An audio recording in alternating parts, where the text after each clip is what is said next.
Hello guys, आप लोग का माझी बाबू। तो देख सकते हो गाइस, हम लोग पार्ट 1 में दिखाए थे आप लोग को मस्त नजारा जा रहे हैं हम और एक व्यू दिखाने के लिए आप लोग को। तो वीडियो में कंटिन्यू बने रहना। तो देख सकते हो गाइस, हम लोग कहाँ कहाँ ढें ढें के जा रहे हैं और एक हमारा दोस्त पहुंच गया, देख सकते हो हाई कर रहा है। फिलहाल इस भाई को ही वेट किए थे, तो हम फाइनली पहुंच गए वो टॉप व्यू पर। आप लोग देख सकते हो किस तरह नजारा है रायगढ़ का।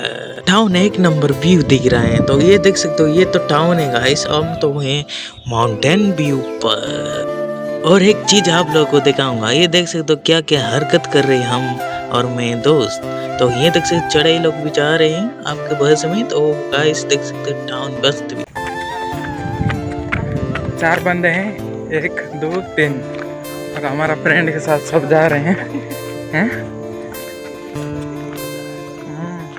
मतलब आज फर्स्ट टाइम आ रहे हैं ना। वीडियो अच्छा लगा तो लाइक और शेयर, पेज को फॉलो कर देना। जय हिंद जय भारत। हम देख सकते हो कहाँ कहाँ से बड़ा बड़ा पत्थर था चढ़ के गए।